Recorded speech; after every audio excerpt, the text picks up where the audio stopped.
ট্রেনে আম পরিবহনে রাজশাহী থেকে ঢাকা পর্যন্ত প্রতি কেজিতে খরচ মাত্র ১.৫ টাকা, অথচ এতে আগ্রহ নেই ব্যবসায়ীদের। তাদের অভিযোগ, রেলের অব্যবস্থাপনা ও রুট সমস্যার কারণে এই উদ্যোগ সফল হচ্ছে না। এজন্য রেল বিভাগকে ডাক বিভাগের সাথে সমন্বয়ের দাবি তাদের। এদিকে ধারাবাহিক লোকসান দিয়েও এই সার্ভিস চালু রাখা নিয়ে রেল বিভাগের বিরুদ্ধে উঠেছে নানা প্রশ্ন।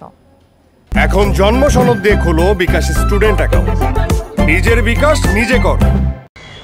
আম পরিবহনে ২০২০ সাল থেকে রহনপুর, চাঁপাইনবাবগঞ্জ ও রাজশাহী হয়ে ঢাকায় যাতায়াতে ম্যাঙ্গো স্পেশাল ট্রেন সার্ভিস চালু করে রেল বিভাগ। প্রতি কেজি আম পরিবহনে খরচ ১ টাকা ৪৭ পয়সা। এতেও সাড়া নেই ব্যবসায়ীদের। ১৭৩ টন ধারণ ক্ষমতার ট্রেনে এবারও প্রথম দিনে আম গেছে মাত্র ৪.৫ টন। ট্রেনে আম পরিবহনে নির্দিষ্ট গন্তব্যে পৌঁছাতে কয়েক দফা টাকা খরচের পাশাপাশি ভোগান্তির অভিযোগ ব্যবসায়ীদের।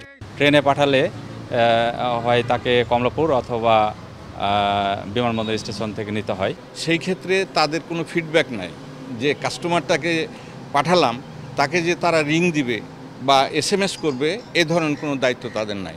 লোকসান দিয়ে এই সার্ভিস চালু রাখায় উঠেছে নানা প্রশ্ন। তবে এই খাতকে লাভজনক করতে ডাক বিভাগের সাথে সমন্বয়ের দাবি ব্যবসায়ী নেতাদের। ডাক বিভাগ একেবারে বন্ধ অবস্থায় আছে, সেই ডাক বিভাগকে কাজে লাগার জন্য। তারই ফলশ্রুতিতে সচিব মহোদয় একটা কথা বলেছিল যে আমাদের সাথে এমইউ হচ্ছে এসএ পরিবহন আর সুন্দরবনের সাথে। যদি এসএ পরিবহন এবং সুন্দরবনের সাথে এমইউটা হয়ে থাকে, তাহলে কেন ব্যবসায়িকদেররা কাছে এই মেসেজটা পৌঁছাতে পারলো না? তার ব্যর্থতা কে নেবে? প্রতি বছর ধারাবাহিকভাবে লোকসান হলেও তা লাভজনক করতে তেমন পদক্ষেপের কথা জানাতে পারেননি কর্তৃপক্ষ। মাননীয় মন্ত্রী আমাদের রাজশাহীতে এসে আমাদের বিভাগীয় কমিশনার অফিসে আমাদের বিভিন্ন স্টেক হোল্ডার সংশ্লিষ্টদের সাথে শেয়ার করেছেন বিষয়টা। এটা একটা প্রচারের একটা অংশ হিসেবে, এবং এটা হবে আমরা আশা করি। আমরা মাত্র শুরু হয়েছে। ২০২০ সাল থেকে ২৩ সাল পর্যন্ত আম পরিবহন করে মোট আয় হয়েছে ৪৬,২৯,১৪০ টাকা।